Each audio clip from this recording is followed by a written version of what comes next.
Señor Presidente, muy buenas tardes. Usted como presidente actual de la Comunidad Andina, ¿qué medidas concretas tomarán para mantener la unidad de Bolivia y la paz? Bueno, lo estamos tomando, ¿verdad?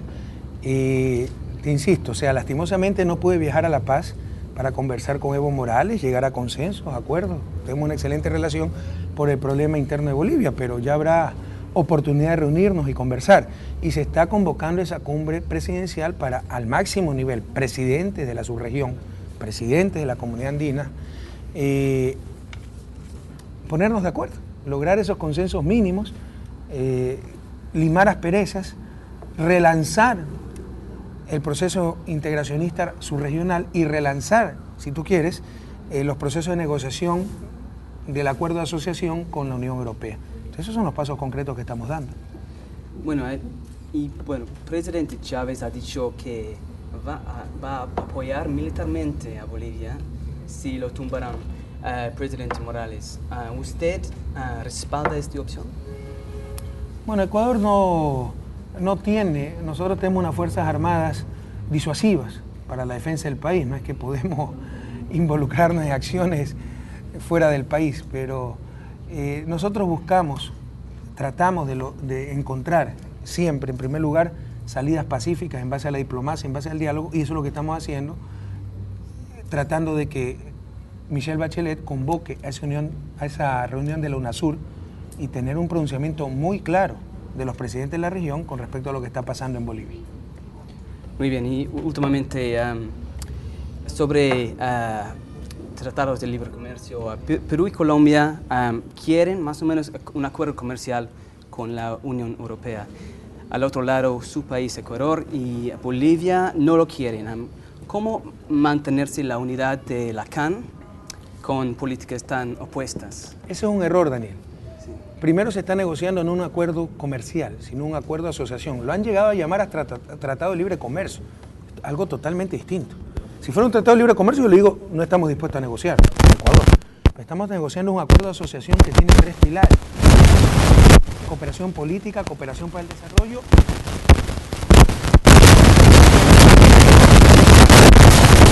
reducir aranceles en ciertos sectores, en otros no, ponernos de acuerdo a tratamiento de inversión extranjera, compras públicas, etcétera, ¿verdad?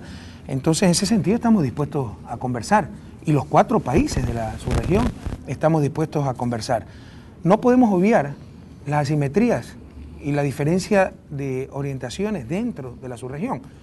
Yo decía hace un momento que hay 2 países que ya firmaron un tratado de libre comercio con Estados Unidos, lo cual los pone en una condición totalmente distinta de negociación frente a la Unión Europea. Pero todas esas cosas se pueden superar y seguir negociando en bloque. Yo le ponía el ejemplo de la Unión Europea. Si la Unión Europea pudo solucionar todas sus diferencias, ¿cómo no la va a poder solucionar la Comunidad Andina? Y en este caso concreto, para poder negociar en bloque, lo cual nos da más fuerza, con la Unión Europea. Entonces, yo creo que es posible avanzar una negociación en bloque.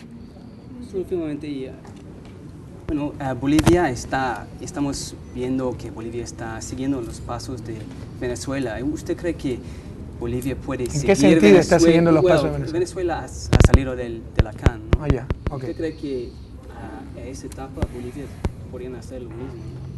Desconozco, tendría que preguntarle eso al gobierno boliviano, pero sí quisiera dejar en claro algo. La Comunidad Andina no es un fin en sí mismo, es el medio para lograr nuestros fines, que es el desarrollo de nuestros pueblos. De hecho, cuando se funda la Comunidad Andina, el principal objetivo era la eliminación de la pobreza. 40 años después tenemos 20 millones más de pobres, ¿verdad? Bueno, estoy hablando a nivel regional, más que subregional. Entonces, tenemos que tener claro que la integración y la Comunidad Andina es el medio para lograr nuestros objetivos, que es ese desarrollo social, equitativo, justo en la región. Y por último, si es que algo no sirve para esos objetivos, habrá que buscar algo nuevo. Pero si me pregunta a mí, yo creo que la Comunidad Andina y la integración subregional puede servir para lograr esos objetivos, pero tenemos que ser mucho más radicales, mucho más comprometidos en las decisiones políticas que debemos tomar al interior de la subregión. Muchísimas gracias. Muchas gracias, señor presidente. Le vamos a dar la palabra para que nos dé un mensaje final de despedida a todos los ciudadanos andinos. Muchas gracias, me hubiera dicho para prepararlo. Bueno, un abrazo a toda América Latina y sobre todo a la subregión andina. Son momentos de esperanza en América Latina. Son grandes cambios los que se están dando, los pueblos están despertando. Yo creo que América Latina nunca va a ser igual. La América Latina de inicio del siglo XXI nunca va a ser igual a esa América Latina de finales del siglo XX y principios del siglo XXI, donde, insisto, o sea, se nos colonizó hasta mentalmente, porque al menos en la época desarrollista, con todos sus defectos, etcétera, seguíamos propuestas de desarrollo que tenían algún componente latinoamericano, como el cepalismo, el estructuralismo, pero en los años 90, a principios de los años 2000, fue vergonzoso. O sea, seguíamos recetas de un consenso donde ni siquiera participamos, donde ni siquiera nos preguntaron. Es una vergüenza, o sea, una aridez incluso intelectual. Creo que esas cosas están cambiando. Con nuestros aciertos y con nuestros errores nos estamos atreviendo a crear algo propio. Los pueblos de América Latina están despertando. Ya no están dispuestos a someterse tan fácilmente a tanta explotación, a tanta injusticia, que querían hacerlas pasar como algo normal, cotidiano, etc. Entonces creo que son momentos de esperanza y debemos aprovechar ese despertar de los pueblos para avanzar lo más posible en ese camino de soberanía, de dignidad, de desarrollo, de justicia social. Y un gran instrumento para aquello. Yo le diría un imprescindible instrumento, porque ya no es un deseo sencillamente, sino una cuestión de supervivencia, es la integración latinoamericana.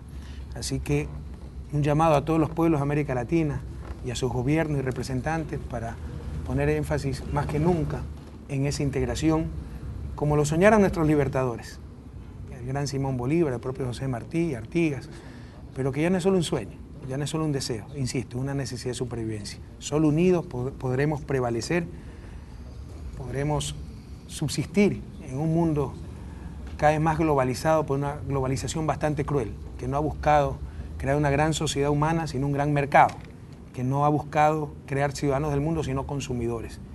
Yo creo que los pueblos de América Latina se han rebelado frente a eso, pero solo unidos podremos enfrentar esa globalización inhumana y cruel.